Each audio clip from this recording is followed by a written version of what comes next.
詩篇71篇第2節，求你憑你的公義搭救我，救拔我，側耳聽我，拯救我。嗱，喺呢一節經文呢，就係詩人佢對神發出嘅請求禱告。咁喺呢度呢，特別呢強調係咩呢？嗰個嘅救我喎。嗱，我哋睇和合本嘅翻譯呢，首先佢話呢，求你憑你的公義搭救我。嗱，呢度就提到嗰個搭救我。咁喺呢個嘅救我嘅過程呢，最重要係咩呢？係憑你嘅公義。嗱，我哋知道神佢係公義嘅神，即使我哋活喺一個不公義嘅世界，因為人犯罪墮落嘅緣故，係有不公義。但係呢，詩人佢求神呢，係憑佢嘅公義去搭救佢喎。嗱，呢一度呢，就反映出嗰個嘅搭救係有道理、有原因嘅，係按神嘅公義。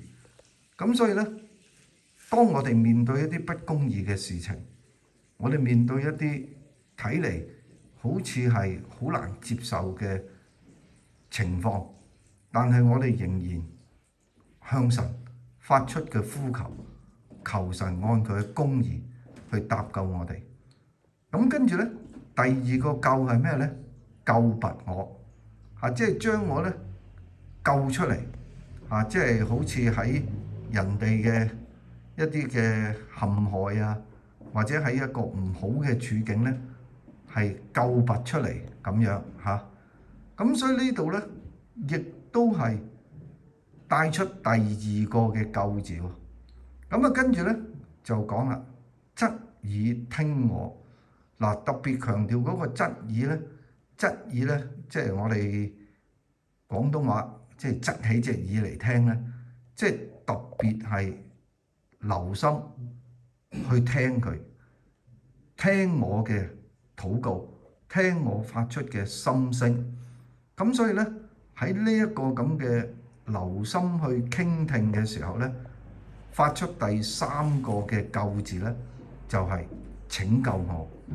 嗱，所以我哋喺呢一節經文，雖然我哋唔知道詩人佢陷喺一個乜嘢嘅境況，但係呢，從佢反覆用咗3個唔同嘅救字去表達出對神嘅呼求嘅時候呢，可以想像到佢係活喺一種嘅危險嘅境況，或者呢係佢自己喺一種不利嘅情況，喺逆境當中，佢需要神去拯救佢，去救拔佢。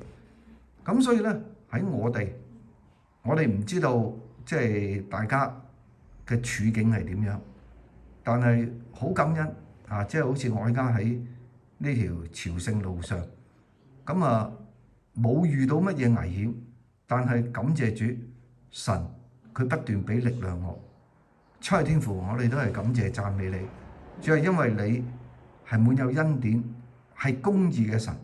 主要求你讓我哋能夠經歷你嘅拯救，讓我哋能夠喺唔同嘅困難當中，我哋睇到神你係會救拔我哋。